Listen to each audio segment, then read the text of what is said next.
Catherine Sterling has a secret. For 25 years, she's been a successful executive at a multinational corporation, earning $55,000 every month, nearly $660,000 a year. But her son, Marcus, now 36, has no idea. To him, she's simply a tired office worker who comes home exhausted, cooks from whatever's in the fridge, and gets by on a modest income. Catherine has never corrected this assumption. She lives in the same understated apartment, buys clothes at discount stores, drives an old car, and saves everything she earns. True wealth, she believes, doesn't need to be advertised. But when Marcus invites her to dinner to meet his wife Victoria's parents, wealthy investors visiting from overseas, something in his nervous tone tells Catherine everything she needs to know. They're coming to judge her. And she suspects they've already decided she's not good enough. So Catherine makes a decision. If they want to see a poor, desperate mother, she'll give them exactly that. She'll dress in her worst clothes, carry a faded canvas bag, and play the role of a woman barely surviving. She wants to see their true colors. She wants to know how they really treat people they consider beneath them. What unfolds that night at an exclusive restaurant is a masterclass in exposure. As Victoria's parents, sophisticated, name-dropping, money-obsessed, systematically humiliate Catherine with backhanded compliments and thinly veiled insults, she watches them reveal themselves completely. They offer her money to disappear from Marcus's life. They mock her clothes, her job, her simple existence. They measure everything and everyone by their bank account. But when Catherine finally reveals the truth, that she earns more than they do, that she's a senior executive overseeing thousands of employees and millions in budgets, that she's been watching them the entire time, the tables turn in a way none of them expect. The courage to be authentic in a world obsessed with appearances, the cost of hidden wealth, and why some people choose not to show off family dynamics, and what happens when people's true natures reveal, the difference between money and character, between appearance and substance, the power of speaking truth, even when it's uncomfortable, real wealth, what it means to have peace, integrity, and freedom. By the end of the night, Victoria's parents aren't just humiliated, they're forced to confront who they really are. And Catherine discovers something even more valuable, that sometimes the most powerful thing you can do is simply tell the truth and let people deal with it. I never told my son about my $55,000 monthly salary, even though he always saw me living a simple life. One day, he invited me to dinner with his wife's parents, who were visiting from abroad. I decided to see how they would treat a poor person by pretending to be broke and naive. But the moment I stepped through the door of that restaurant, everything changed. What happened that night devastated Victoria's family in a way they never imagined. And trust me, they deserved it. Let me explain how I got here. Let me tell you who I really am. Because my son Marcus, at 36 years old, never knew the truth about his mother. To him, I was always just the woman who left early for the office, came back tired in the evenings, who coped with whatever was in the fridge. Just another employee, maybe a secretary, someone ordinary, nothing special. And I never corrected him. I never told him that I earned $55,000 every month. That I had been a senior executive at a multinational corporation for almost 25 years, signing million-dollar contracts and making decisions that affected thousands of people. Why tell him? Money was never something I needed to hang on the wall like a trophy. I grew up in an era where dignity was carried within, where silence was worth more than hollow words. So I guarded my truth. I lived in the same modest apartment for years. I used the same leather handbag until it was worn out. I bought clothes at discount chains, cooked at home, saved everything, invested everything, and became rich in silence. Because true power doesn't shout. True power observes. And I was observing closely when Marcus called me that Tuesday afternoon. His voice sounded different, nervous, like when he was a kid and had done something wrong. "Mom, I need to ask you a favor," he said. "Victoria's parents are visiting from overseas. It's their first time here. They want to meet you. We're having dinner on Saturday at a restaurant. Please come." Something in his tone made me uncomfortable. It wasn't the voice of a son inviting his mother. It was the voice of someone asking me not to embarrass him, to fit in, to make a good impression. "Do they know anything about me?" I asked calmly. There was a silence. Then Marcus stammered, "I told them you work in an office, that you live alone, that you're simple, that you don't have much." There it was. The word simple.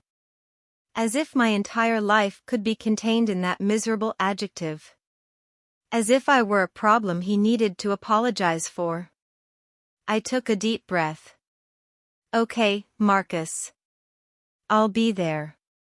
I hung up and looked around my living room. Old but comfortable furniture. Walls without expensive artwork. A small TV. Nothing that would impress anyone. And at that moment, I decided, if my son thought I was a poor woman, if his wife's parents were coming ready to judge, then I would give them exactly what they expected to see. I would pretend to be broke, naive, and desperate. A mother barely surviving. I wanted to feel firsthand how they treated someone who had nothing. I wanted to see their true faces because I suspected something. I suspected Victoria and her family were the type of people who measured others by their bank accounts. And my instinct never fails. Saturday arrived. I dressed in the worst outfit I owned. A light gray, shapeless, wrinkled dress from a thrift store. Old, worn-out shoes. No jewelry. Not even a watch. I grabbed a faded canvas tote bag, pulled my hair back into a messy ponytail, and looked in the mirror. I looked like a woman broken by life. Forgettable. Perfect. I got into a cab and gave the address. A high-end restaurant in the most exclusive part of the city. The kind where the menu doesn't list prices, where each table setting costs more than the average person's monthly salary. As we drove, I felt something strange. A mix of anticipation and sadness. Anticipation because I knew something big was coming. Sadness because a part of me still hoped I was wrong. I hoped they would treat me well, that they would be kind, that they would look past the old clothes. But the other part, the one that had worked 25 years among corporate sharks, that part knew exactly what was waiting for me. The cab stopped in front of the restaurant. Warm lights. A doorman in white gloves. Elegant people entering. I paid, stepped out, took a deep breath, and crossed the threshold. And there they were. Marcus was standing next to a long table near the windows. He wore a dark suit, a white shirt, and shiny shoes. He looked anxious. Beside him was Victoria, my daughter-in-law. She wore a tailored cream dress with gold accents, high heels, her perfectly straight hair falling over her shoulders. She looked impeccable as always, but she wasn't looking at me. She was looking toward the entrance with a tense, almost embarrassed expression. And then I saw them. Victoria's parents, already seated at the table, waiting like royalty on their thrones. The mother, Veronica, wore a fitted emerald green dress full of sequins, jewels on her neck, wrists, and fingers. Her dark hair was pulled back in an elegant bun. She had that cold, calculated type of beauty that intimidates. Beside her was Franklin, her husband. An immaculate gray suit. A giant watch on his wrist. A serious expression. Both looked like they had stepped out of a luxury magazine. I walked toward them slowly, with short steps, as if I were afraid. Marcus saw me first and his face changed. His eyes widened. He looked me up and down. I noticed him swallow.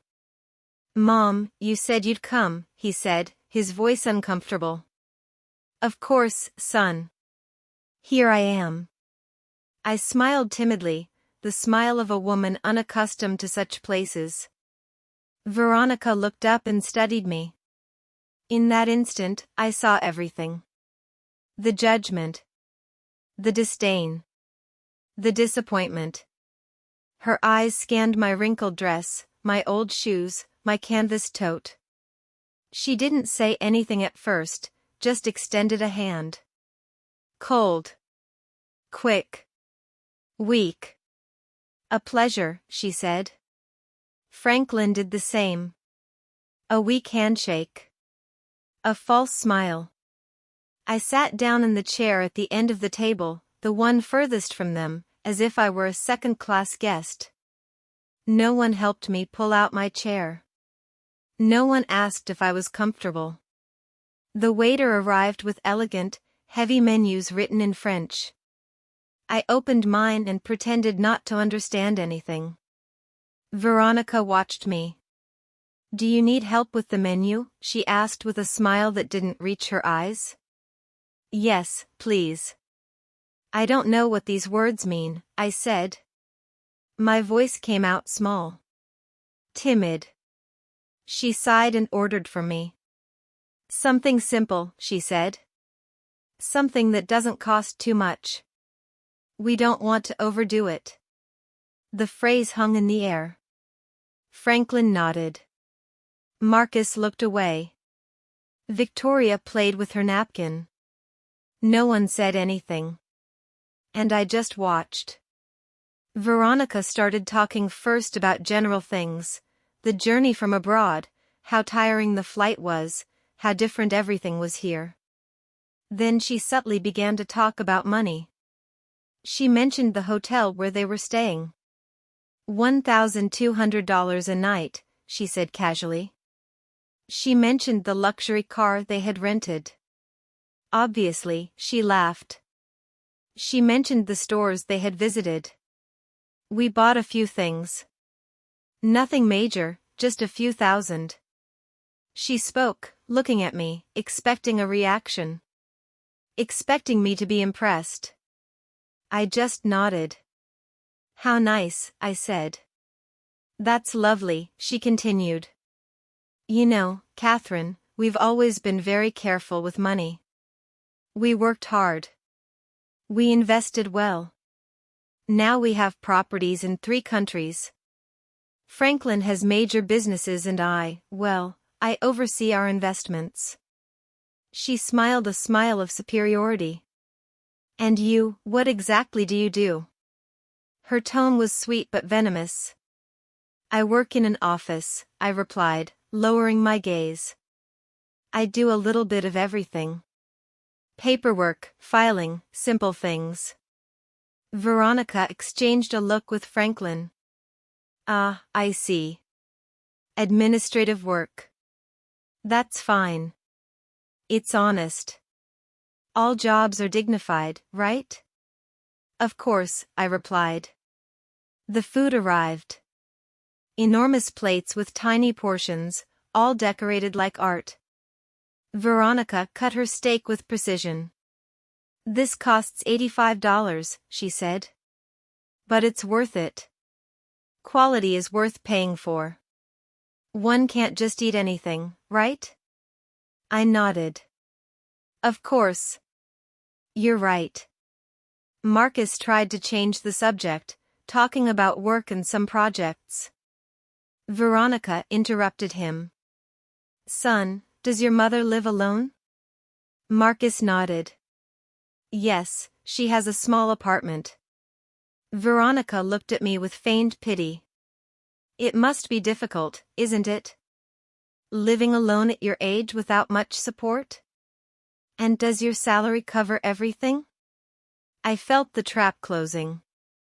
I barely manage, I replied. I save where I can. I don't need much. Veronica sighed dramatically. Oh, Catherine, you are so brave. Truly, I admire women who struggle alone. Although, of course, one always wishes to give our children more, to give them a better life. But oh well, everyone gives what they can. There was the subtle but deadly blow.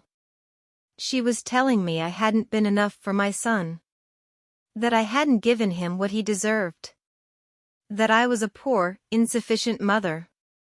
I took a sip of water and smiled. You're right, I said. Everyone gives what they can. Veronica continued. We always made sure Victoria had the best. She went to the best schools, traveled the world, learned 4 languages. Now she has an excellent job, earns very well. And when she married Marcus, well, we helped them quite a bit. We gave them $50,000 for the down payment on the house. We paid for their honeymoon because that's just who we are. We believe in supporting our children. She looked at me intently. And you, were you able to help Marcus with anything when they got married? The question floated like a sharp knife. Not much, I replied. I gave them what I could. A small gift. Veronica smiled. How sweet. Every detail counts, right? The amount doesn't matter. The intention is what's important. And right then, I felt the rage begin to stir within me. But it wasn't explosive. It was cold. Controlled. Like a river under ice. I breathed slowly, kept the timid smile, and let Veronica keep talking because that's what people like her do.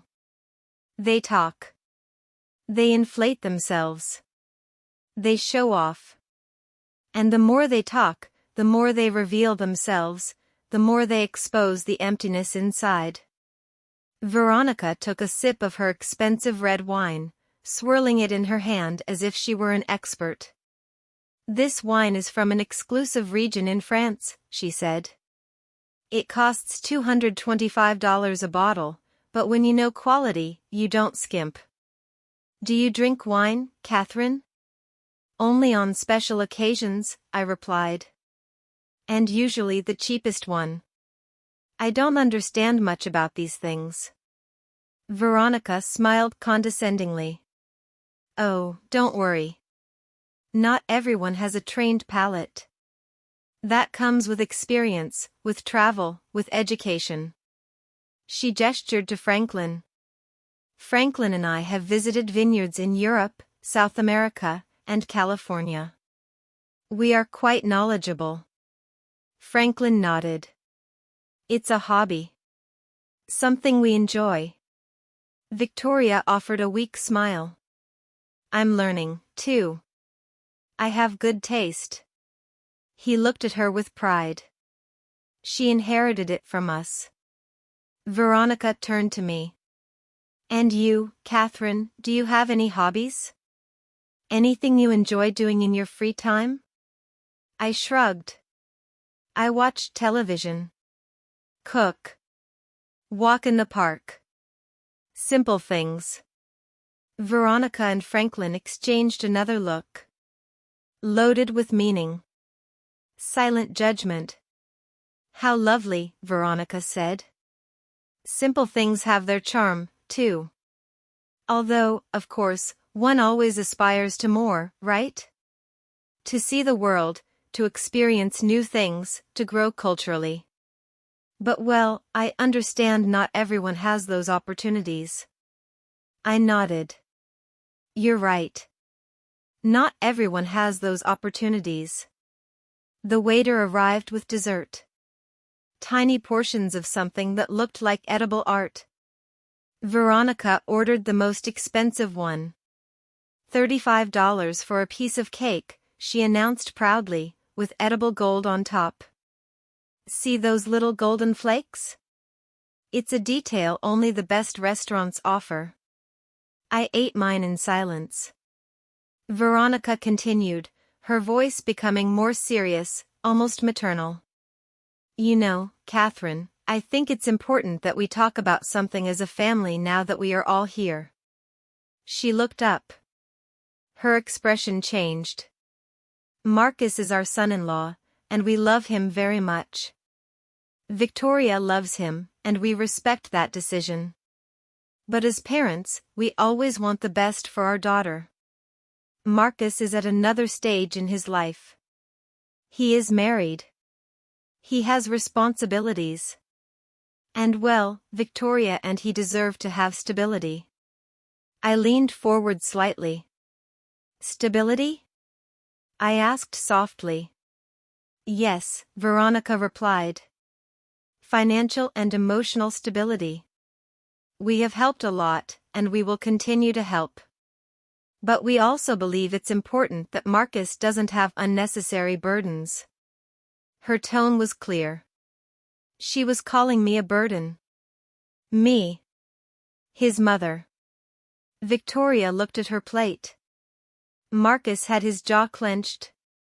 I understand, I said carefully. You want to help. Exactly, Veronica said. That's why we wanted to talk to you. Franklin and I have thought about something. She paused dramatically. We could help you financially. Give you a small monthly allowance.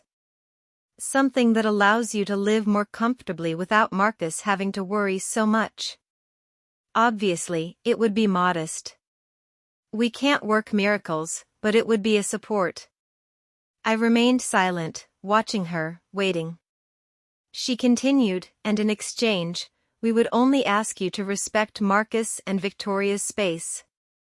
Not to seek them out so much. Not to pressure them. To give them the freedom to build their life together without interference. She smiled. How does that sound? There was the offer.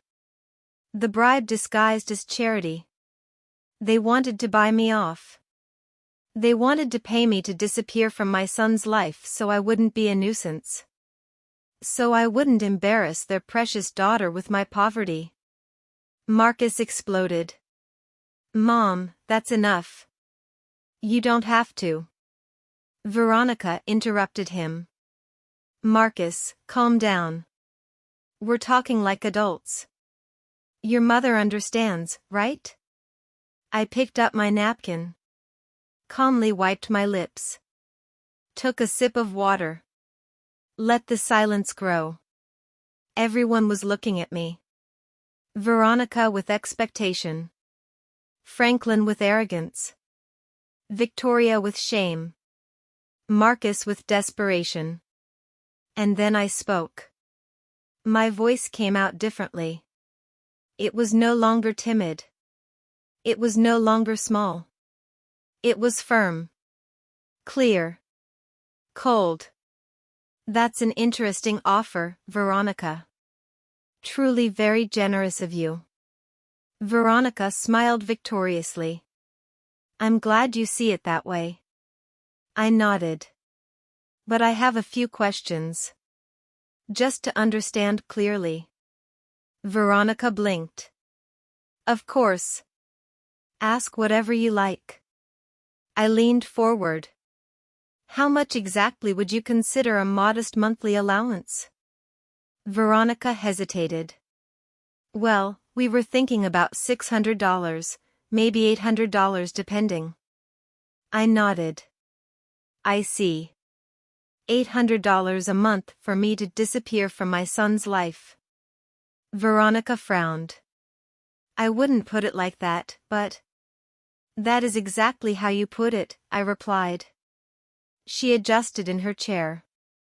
Catherine, I don't want you to misunderstand. We just want to help. Of course, I said. Help.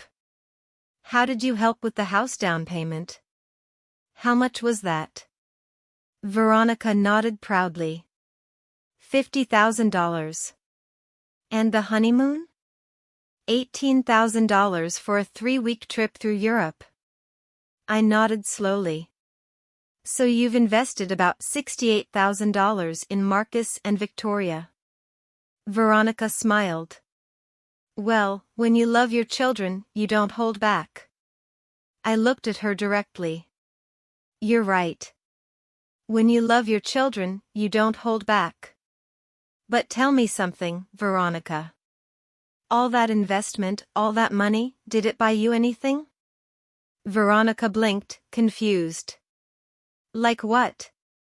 Did it buy you respect? I continued. Did it buy you real love, or did it just buy obedience? The atmosphere changed. Veronica stopped smiling. Excuse me? My tone became sharper. You've spent the entire night talking about money. About how much things cost. How much you spent. How much you have. But you haven't asked even once how I am. If I'm happy. If something hurts me. If I need company. You have only calculated my worth. And apparently, I'm worth $800 a month. Veronica paled. I didn't. Yes, you did, I interrupted. Since I arrived, you've been measuring my value with your wallet. And do you know what I discovered, Veronica? I discovered that the people who only talk about money are the ones who least understand their true value. Franklin intervened. I think you are misinterpreting my wife's intentions. I looked at him directly. And what are her intentions? To treat me with pity? To humiliate me throughout dinner? To offer me alms so I'd vanish? Franklin opened his mouth but said nothing. Marcus was pale.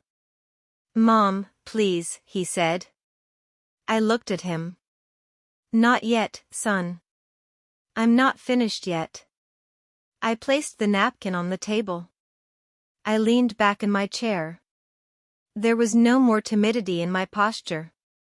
No more shrinking. I looked Veronica directly in the eyes. She held my gaze for a second, then quickly looked away, uncomfortable. Something had changed, and she felt it. Everyone felt it. Veronica, you said something very interesting a moment ago. You said you admire women who struggle alone. Who are brave. Veronica nodded slowly. Yes. I did. Then let me ask you something, I continued. Have you ever struggled alone? Have you ever worked without your husband backing you? Have you ever built something with your own two hands, without your family's money? Veronica stammered. I have my own achievements. Like what? I asked with genuine curiosity. Tell me. Specifically. Veronica adjusted her hair. I manage our investments. I oversee properties. I make important decisions in our businesses. I nodded. Businesses your husband built. Properties you bought together. Investments made with the money he generated. Or am I wrong? Franklin intervened, annoyed. That's not fair. My wife works just as hard as I do. Of course, I replied calmly. I don't doubt she works. But there is a difference between managing money that already exists and creating it from scratch. Between overseeing an empire you inherited and building it brick by brick. Don't you think? Veronica pressed her lips together. I don't know where you are going with this, Catherine. Let me explain, I replied. 40 years ago, I was 23 years old. I was a secretary in a small company. I earned minimum wage. I lived in a rented room. I ate the cheapest food I could find. And I was alone. Completely alone. Marcus stared at me. He had never heard this in such detail. I continued. One day, I got pregnant. The father disappeared. My family turned their backs on me. I had to decide whether to keep going or give up. I chose to keep going. I paused and drank some water. I worked until the last day of my pregnancy. I went back to work 2 weeks after Marcus was born. A neighbor took care of him during the day. I worked 12 hours a day. All on minimum wage. The table was silent.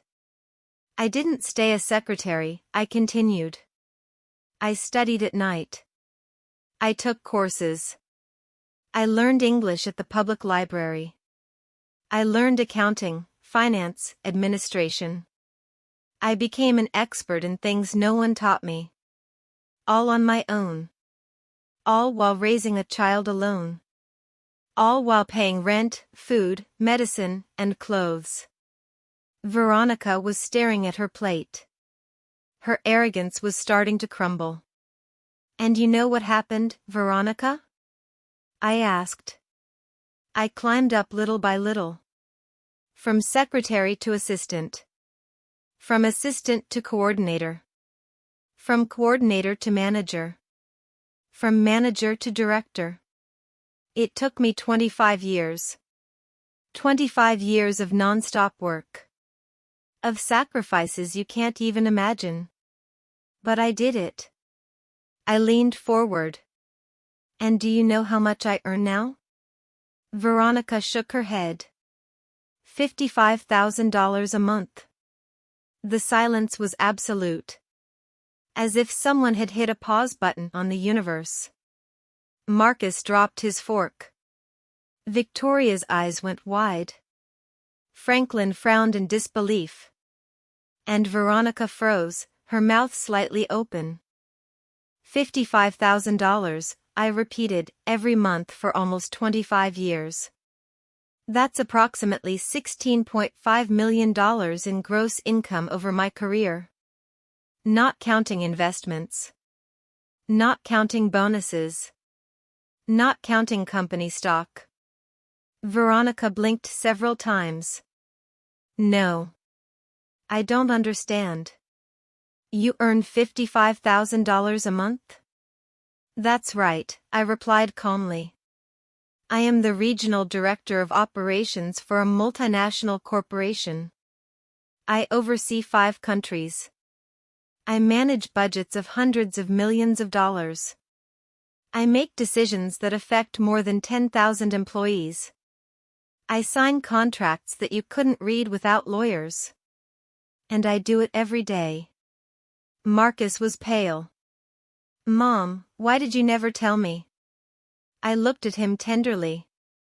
Because you didn't need to know, son.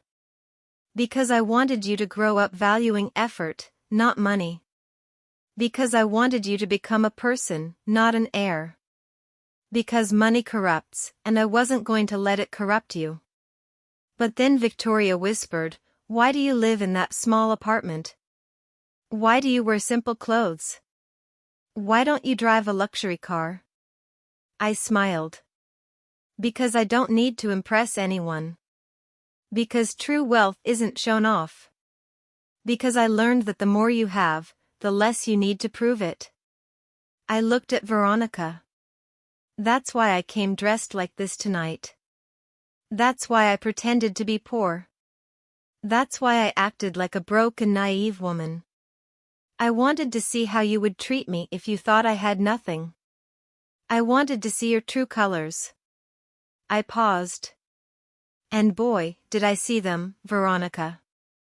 I saw them perfectly. Veronica was red with shame, rage, and humiliation. This is ridiculous, she said coldly. If you earned so much money, we would know. Marcus would know. Why would he believe you are poor? Because I let him, I replied. Because I never talked about my job. Because I live simply. Because the money I earn, I invest. I save. I multiply. I don't spend it on flashy jewelry or showing off in expensive restaurants. Franklin cleared his throat. Even so, this doesn't change the fact that you were rude. That you misinterpreted our intentions. Really? I looked at him fixedly. I misinterpreted when you said I was a burden to Marcus. I misinterpreted when you offered to pay me $800 to disappear from his life.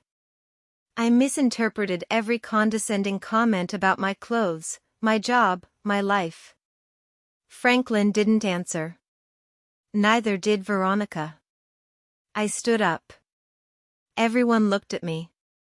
Let me tell you something that clearly no one has ever told you, I said.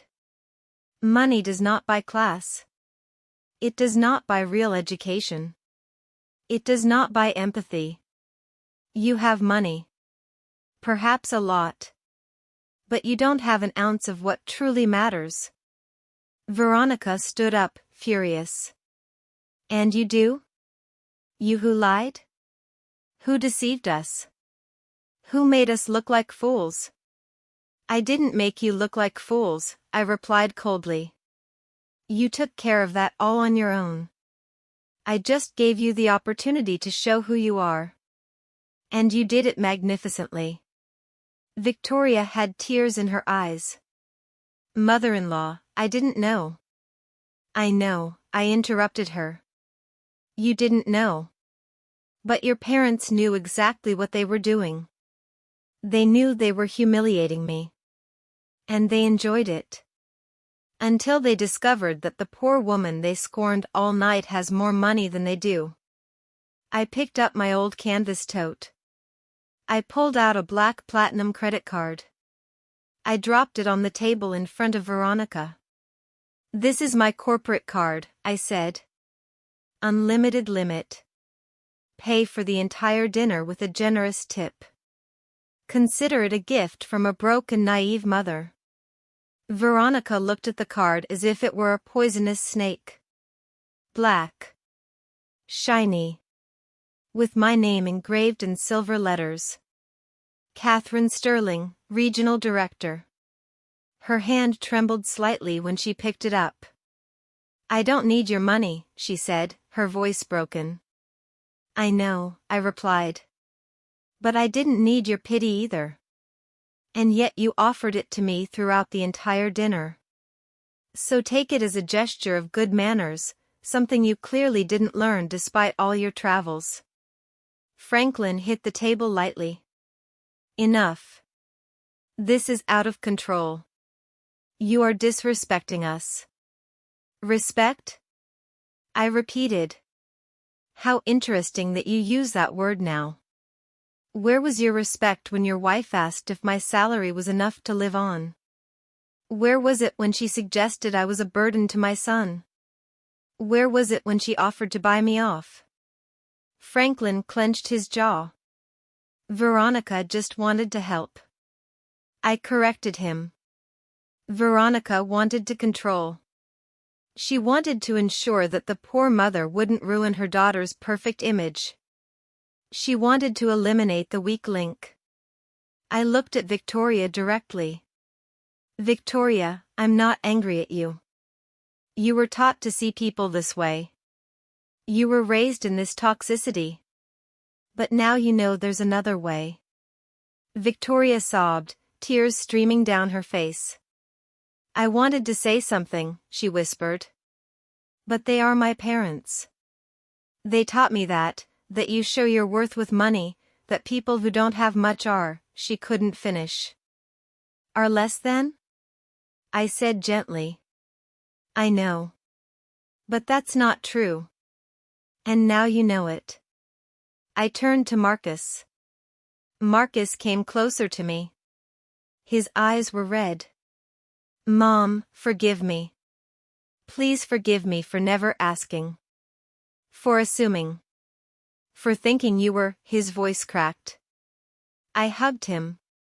You don't have to apologize, son. I did what I did for a reason. I wanted you to be independent. To value the right things. Not to depend on me financially. To build your own life. But you made me feel like I had to worry about you. Like you were fragile. Marcus hugged me tightly. I'm sorry. I'm so sorry. Don't apologize, I told him. Just learn. And help Victoria learn, too. The waiter approached nervously. Would you like anything else? Franklin shook his head abruptly. Just the check.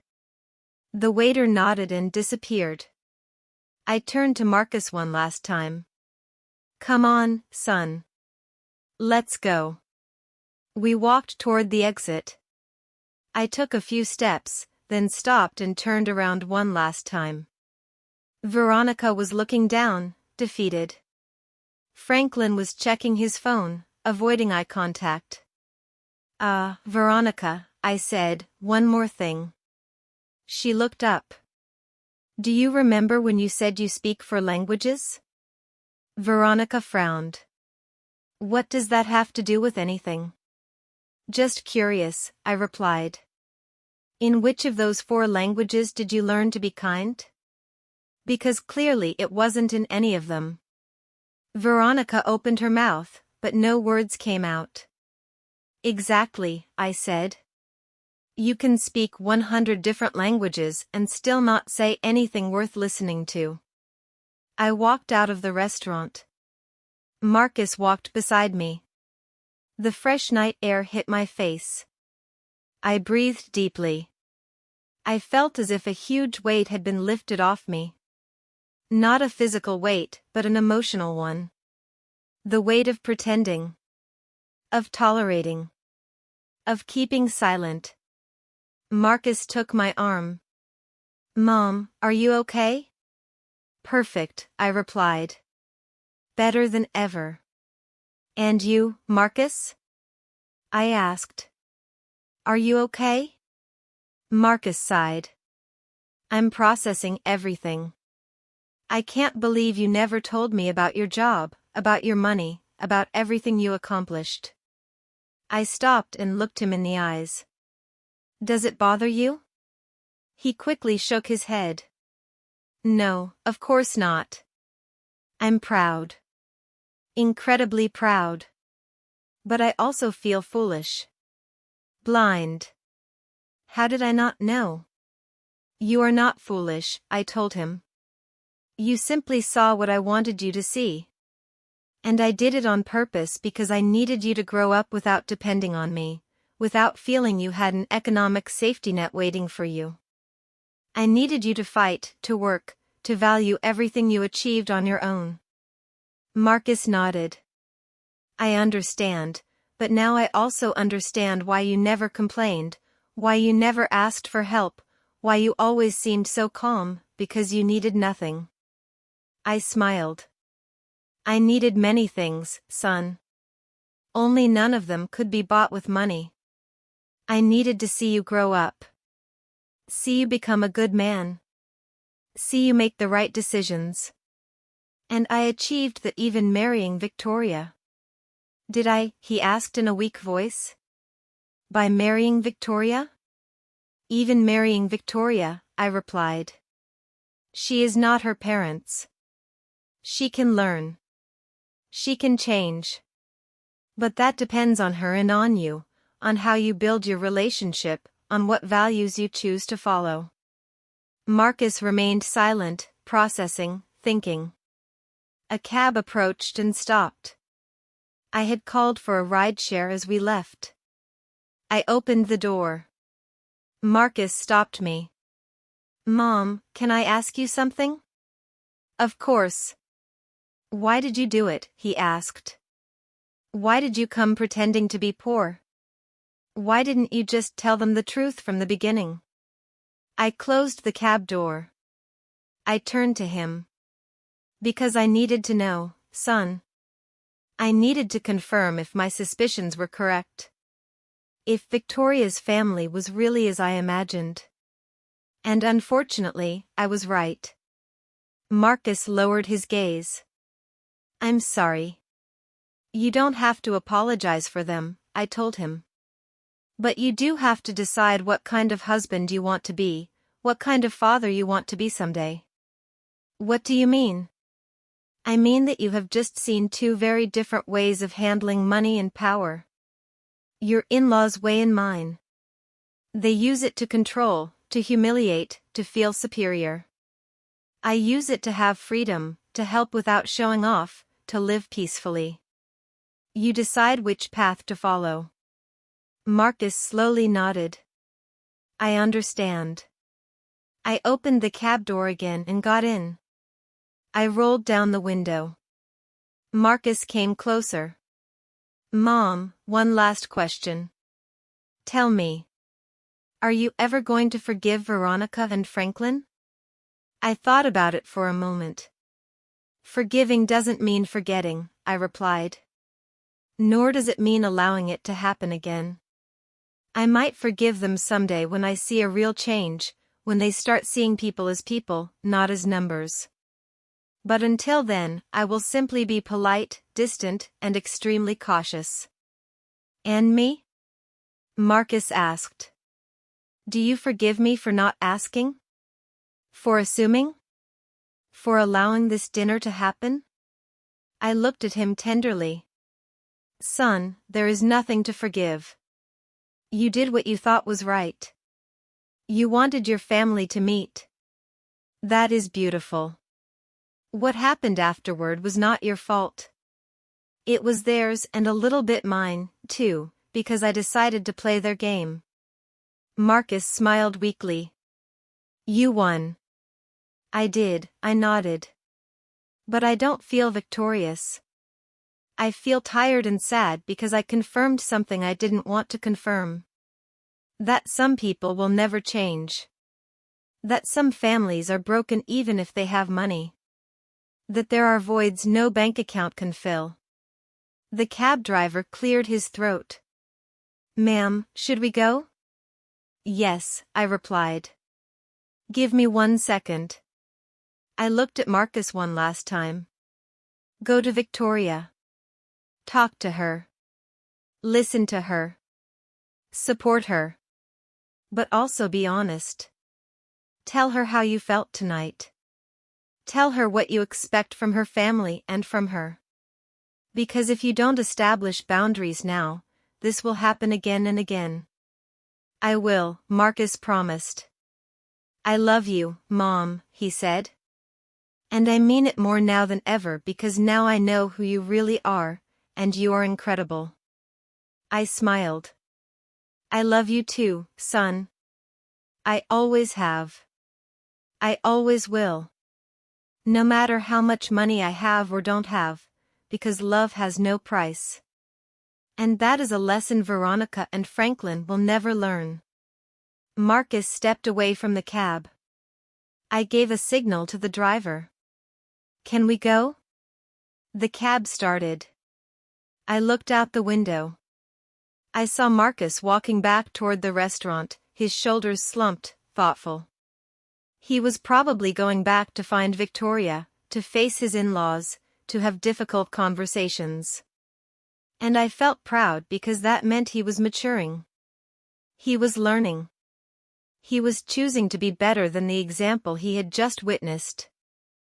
The cab sped through the city's illuminated streets. I closed my eyes and thought about everything that had happened. Every word. Every look. Every moment of tension. And I wondered if I had done the right thing, if I had been too harsh, too cruel, too vengeful. But then I remembered every disguised insult. Every condescending comment. Every look of disdain. And I knew that no, I hadn't been too anything. I had simply been honest. Finally. The cab was crossing the empty streets of the night. The lights of the buildings flashed quickly past the window. I opened my old canvas tote and took out my phone. A simple phone, nothing ostentatious, nothing attention-grabbing. I had 3 unread messages. One from my assistant asking about a Monday meeting, another from a colleague congratulating me on a closed contract, and one from an unknown number. I opened the unknown message. It was from Victoria. Mother-in-law, please forgive me. I didn't know my parents would be like that. I am ashamed. I need to talk to you, please. I looked at the message for a long time. I thought about responding. Then I decided not to. No, she still needed time. She needed to think carefully about what she wanted to say. Words rushed out of guilt rarely mean anything real. True changes take time, reflection, and consistent action. I put the phone aside. The taxi driver looked at me through the rearview mirror. "Excuse me for asking, ma'am. Is everything okay?" I looked up at him. "Yes, everything is fine." "Why?" "Well, you got in very quietly," he said, "and normally the people who come out of that restaurant are happy, talking about how delicious the dinner was. You came out as if you had been in a war." I smiled slightly. "Something like that." "Was it that obvious?" I asked. He shrugged. "I've been driving a cab for 20 years. I've seen it all. Drunk people, people fighting, couples breaking up, families arguing. And you have that look of someone who just said something they'd been keeping inside for years. You're perceptive."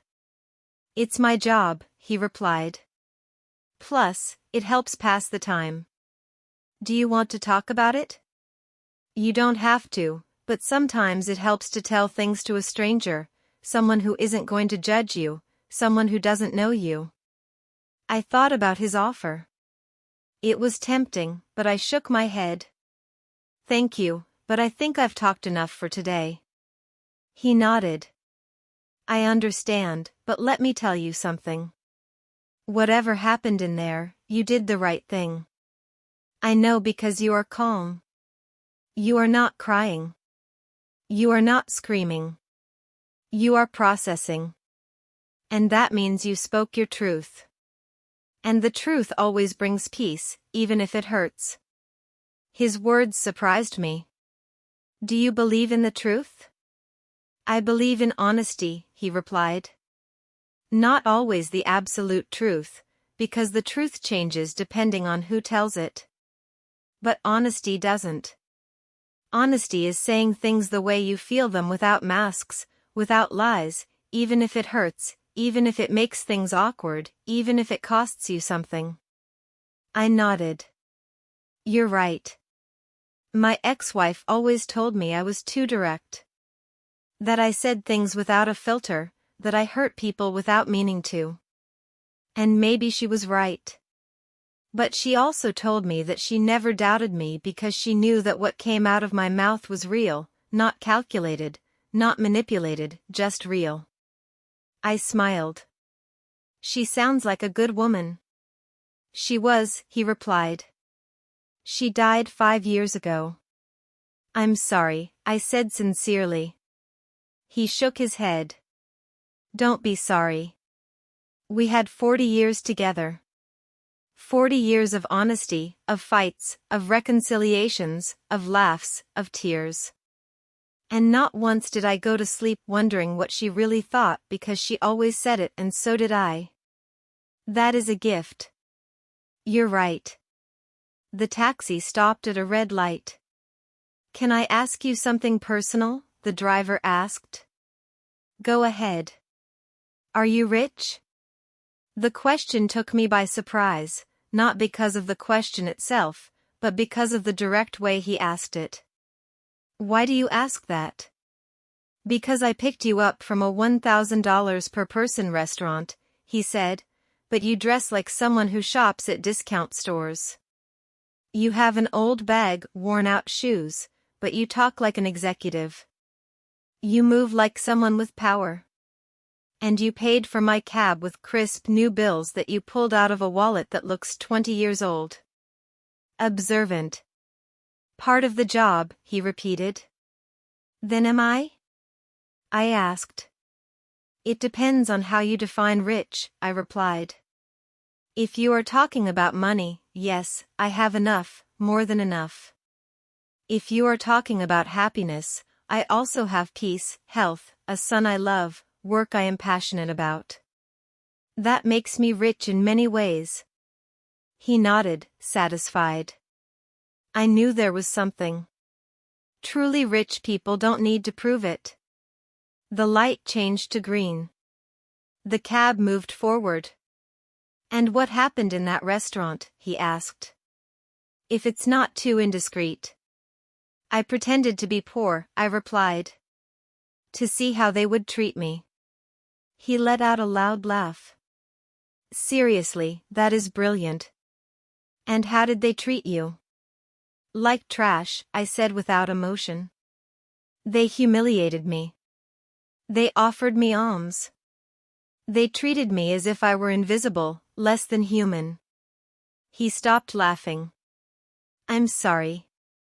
That must have hurt a little. I admitted it hurt. But it also confirmed something for me. That I was right about those people, that they weren't worth my time, that they didn't deserve my respect. And now they know it. Now they know who I am, and they will have to live with that shame. The taxi driver whistled softly. That must have been epic. It was, I smiled. It definitely was. We arrived at my building. An older, middle-class building. Nothing luxurious, nothing impressive, but comfortable. My home. The taxi driver parked and looked at the building. You live here? I live here, I confirmed. He shook his head, astonished. You truly are special. Most people with money move to expensive areas, to buildings with doormen, private security, gyms, and pools. You live like a normal person. I am a normal person, I replied.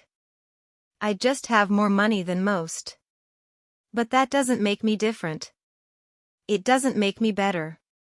Money is just a tool, not an identity. He smiled. I wish more people thought that way. The world would be better.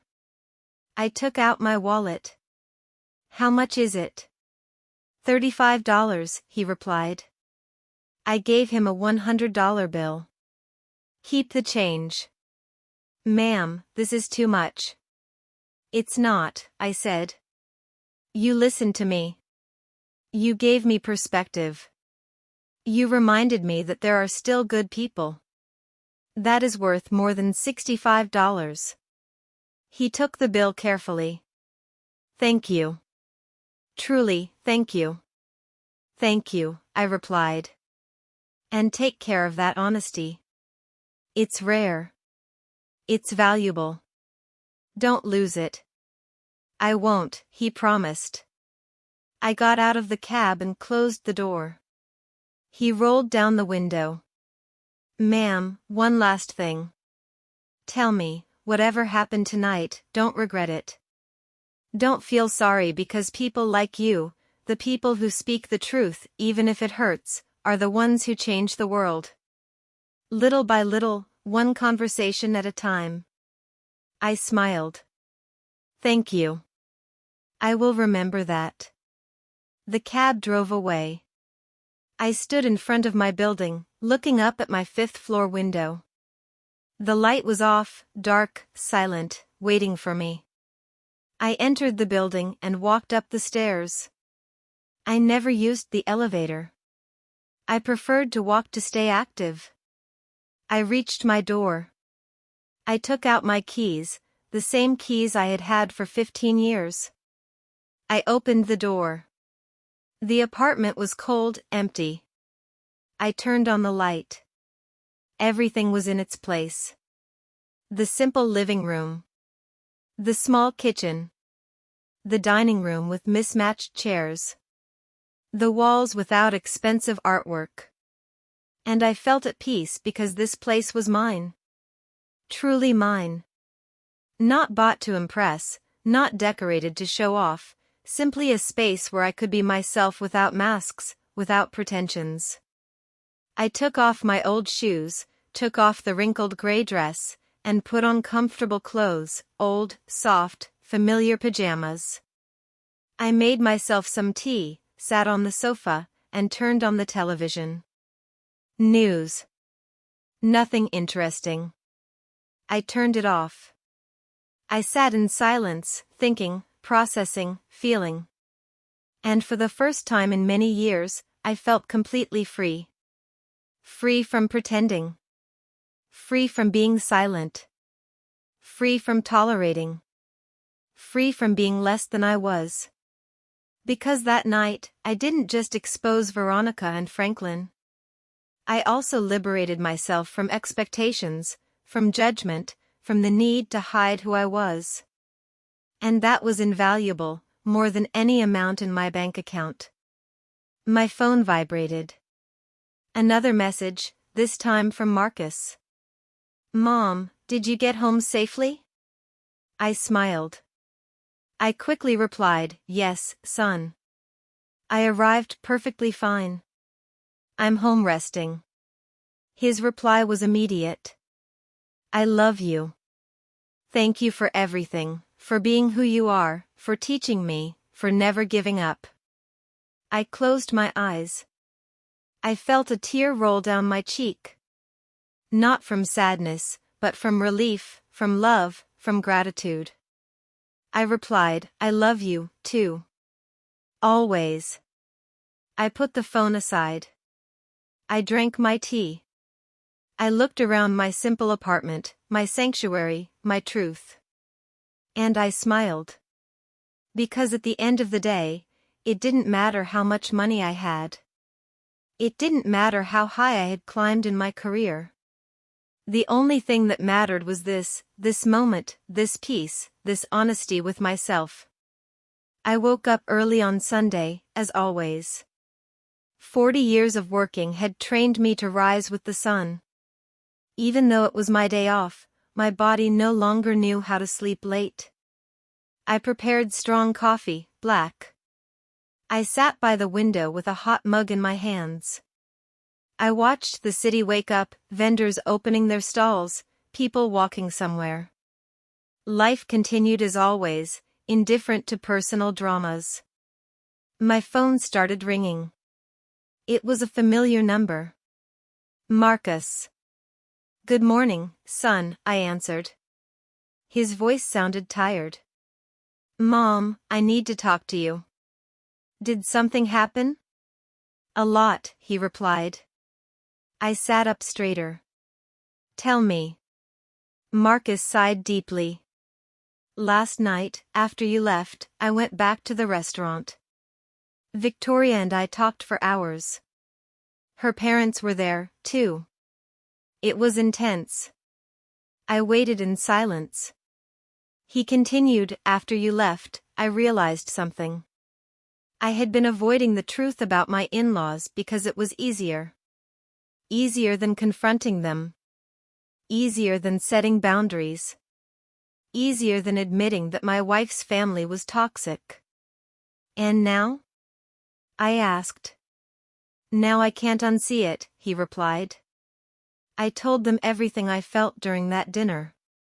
I told them I was ashamed of them, that they treated my mother like trash, that their behavior was unacceptable, that I wouldn't tolerate it ever again. I squeezed the mug in my hands. And what did they say? "At first, Veronica tried to defend herself," Marcus said.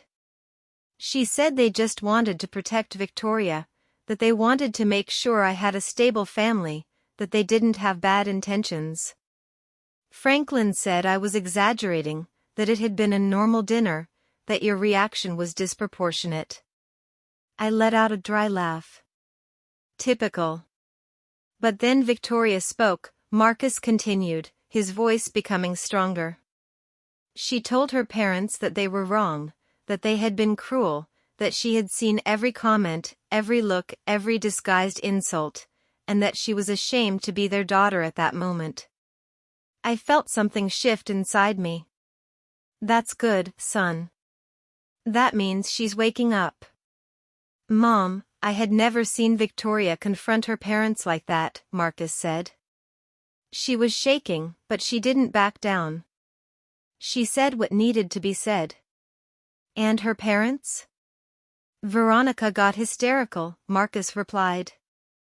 She started yelling that Victoria was ungrateful, that they had sacrificed everything for her, that they had given her the best life, that she had no right to judge them.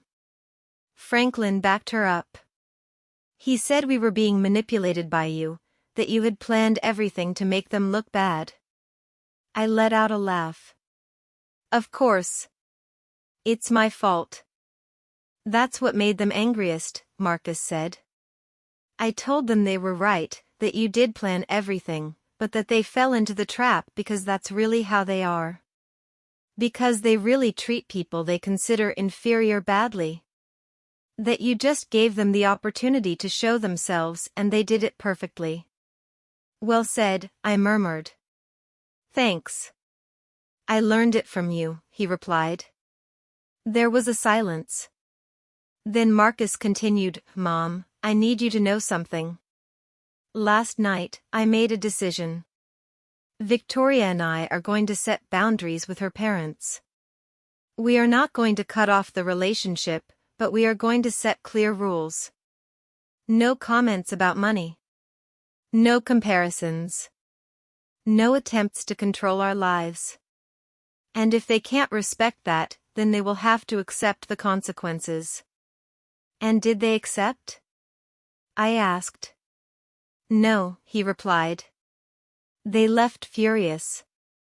They said we were ungrateful, that we would regret it someday, that when we needed help, they wouldn't be there. Franklin said he was going to reconsider his will. Veronica said Victoria had chosen the wrong family. I shook my head. Emotional blackmail. The last resort of people without arguments. Exactly, Marcus said. But it didn't work. Veronica stood firm. I did, too. They left the restaurant without saying goodbye, without looking back. And honestly, Mom, I felt relief, as if a huge weight had been lifted off me. That's because it was, I told him. You lifted the weight of living under their expectations, under their control. Now you can build your life however you want, not as they dictate. Thank you, Mom, Marcus said, his voice emotional. Thank you for doing what you did last night. I know it was difficult. I know it was awkward, but we needed to see it. I needed to see who they really were. And Victoria needed to see that there was another way to live, a more honest, more authentic way. You're welcome, son. I only did what I believed was right. There is something else, Marcus said. Victoria wants to come see you. She wants to apologize in person. She wants to talk to you. Not as a daughter-in-law trying to look good, but as a woman trying to learn. What do you think? He asked. I thought for a moment.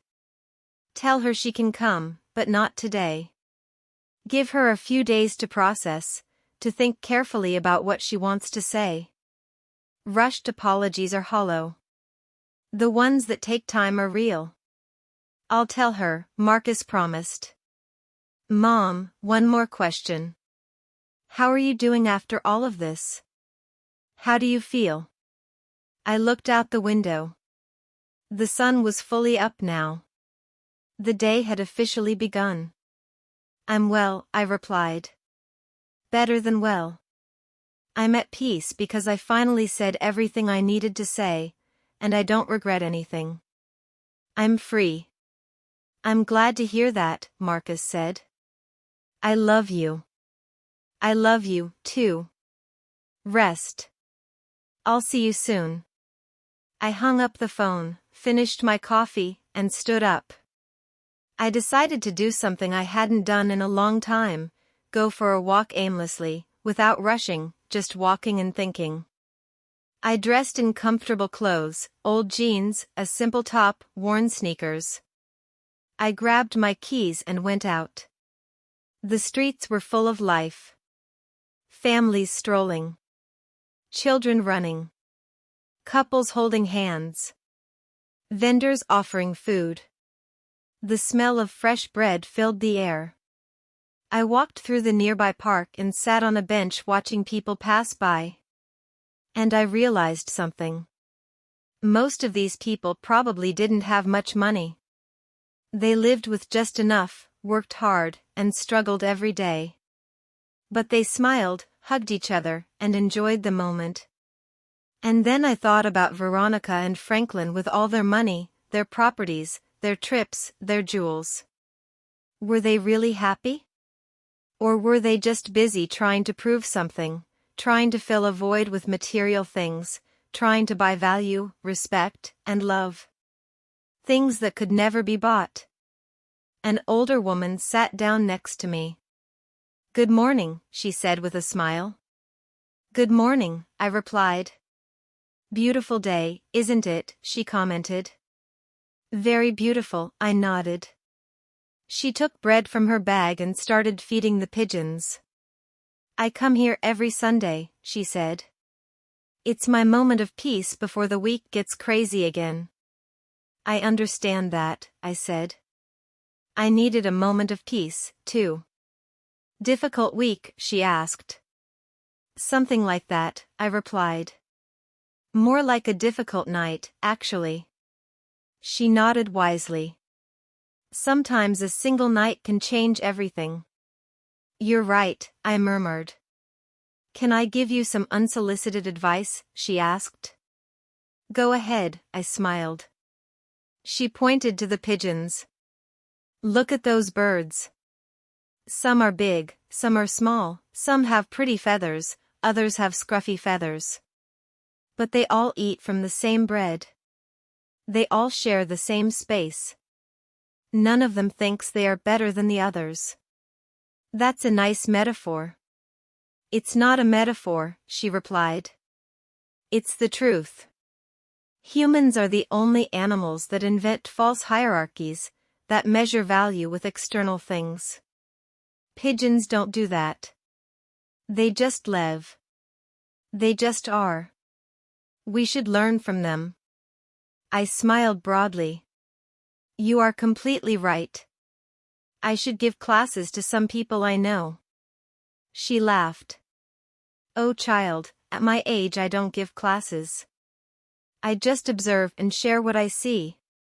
But most people don't listen. They are too busy running, buying, competing, forgetting that in the end we all end up in the same place. With or without money. With or without jewels. With or without properties. We all end up turning into dust." "How philosophical," I commented. "How realistic," she corrected. "I have lived 82 years. I have seen it all. And I can tell you something. The most miserable people I met were the ones who had the most because it was never enough. They always wanted more. They always competed.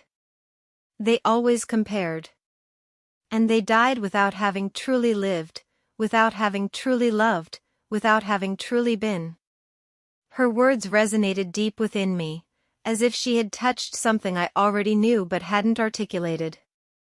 "Thank you," I told her, "for sharing that." She patted my hand. "You're welcome, child. And remember, it doesn't matter how much you have or don't have. What matters is how you treat others, because that is what remains. That is what transcends. That is the only inheritance worth having." She slowly stood up, put her empty bag away, and waved goodbye. "Have a beautiful Sunday." "You, too," I replied. I watched her walk away. A small woman, hunched with age, wearing old clothes and worn shoes, but with more wisdom than all the Veronicas and Franklins in the world combined. And I felt grateful. Grateful for that encounter, for that reminder, for that truth, powerful and simple. I stayed on the bench for a while longer, thinking, feeling, processing everything that had happened. And I came to a conclusion. I didn't regret anything. No word, no action. Because everything I did last night was necessary. It was liberating. It was honest. And honesty, even when it hurts, is always the right path. 3 days passed before Victoria knocked on my door. 3 days of silence, processing, and reflection. When I heard the bell ring that Wednesday afternoon, I knew who it was. I opened the door. There she was. Without makeup. Her hair pulled back in a simple ponytail. Dressed in jeans and a plain top. No jewelry. No heels. She looked vulnerable, real, different from the woman I had seen in the restaurant. "Mother-in-law," she said in a low voice. "May I come in?" I stepped aside. "Go ahead." She entered slowly, looking around, observing my apartment with new eyes. The simple living room. The old furniture. The walls without expensive decor. She sat on the sofa when I pointed to it. I sat across from her, waiting without pressuring, letting her find her words. "I don't know where to start," she finally said. "Start where you feel ready," I replied. She took a deep breath. "I came to apologize. But not just with words. I came to explain why my parents are the way they are and why I stayed silent for so long." I listened in silence. Victoria continued, her voice trembling. "My parents grew up poor overseas, in a small town, without electricity, without running water. They worked in the fields since they were children. They saw their own parents die young due to lack of medicine, lack of money. They went hungry. They suffered. And they promised themselves they would never be poor again. They would do whatever it took to get out of there." I nodded. "I understand. That explains a lot." "They worked like animals," Victoria continued. "They saved every penny. They immigrated looking for opportunities. Franklin built his business from scratch. Literally from scratch. And when they started earning money, they never forgot what it was like not to have it. That's why they talk about it so much. That's why they measure everything by that standard. Because to them, money means survival. It means security. It means never going back to that dark place." "It's understandable," I said. "Trauma does strange things to people." Victoria nodded. "But that doesn't excuse how they treated you." "I know. And I want you to know that I saw everything. Every comment. Every look. Every insult. And I stayed silent because I've been doing that my whole life. Staying silent. Accepting. Letting them control everything because they taught me that contradicting them was a betrayal. It was ungrateful." "And now?" I asked. "Now I understand I was wrong," she replied. "That love is not control. That family is not blind obedience. That I can love them and still not agree with them." Victoria wiped her tears.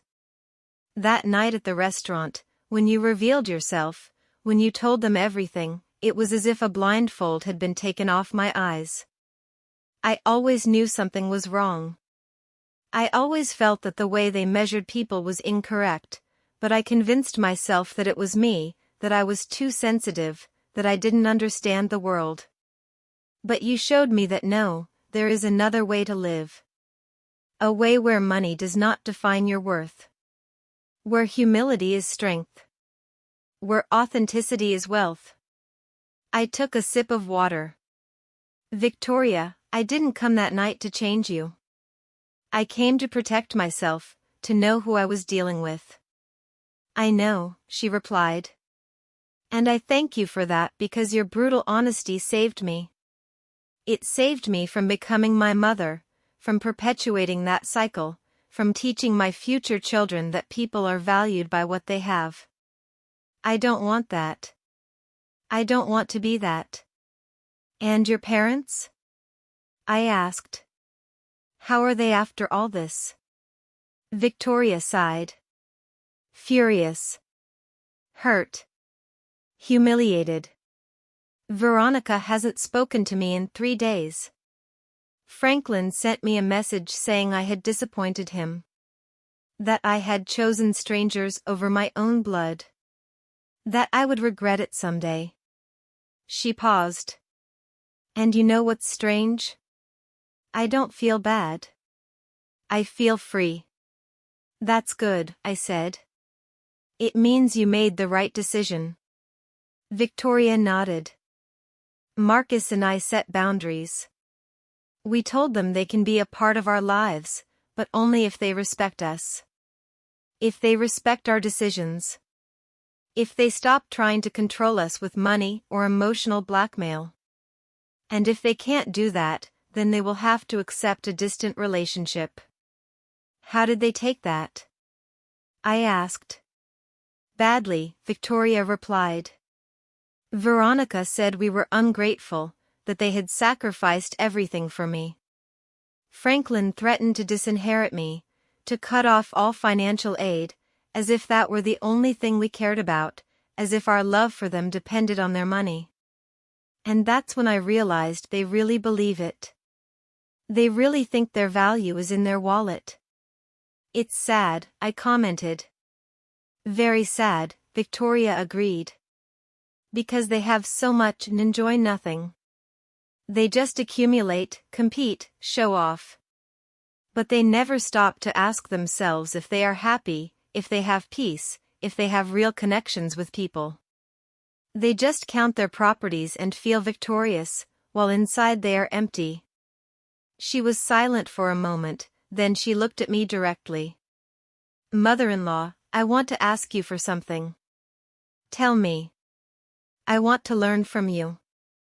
I want you to teach me how to live with dignity, how to be rich without needing to prove it, how to have peace in the midst of chaos, how to be strong without being cruel. Because that night, I saw something in you that I never saw in my parents. I saw class. I saw real power. I saw a woman who didn't need to shout to be heard. I smiled tenderly. Victoria, I can't teach you that. That is learned by living, by making mistakes, by falling, by getting up. The only thing I can do is share my experience and tell you that the path is not easy. You will face criticism, judgment, people who won't understand why you live differently. But if you stay true to yourself, if you live according to your values, you will find peace. And that peace is worth more than any amount of money. I want to try, Victoria said. I want to be better. Not just for Marcus, but for me, because I deserve to live without that constant pressure, without that need to impress, without that fear of not being enough. Then do it, I told her. But don't do it all at once. Do it little by little. Start by questioning your habits, your purchases, your motivations. Ask yourself before every decision, is this for me or for others? Does this bring me peace or just appearance? Victoria nodded, taking mental notes. And my parents, do you think they will ever change? I looked at her with honesty. I don't know. Change requires you to recognize a problem, and they don't believe they have one. They believe the world is wrong. That people are ungrateful. That they are victims. Until they see that, change is not possible.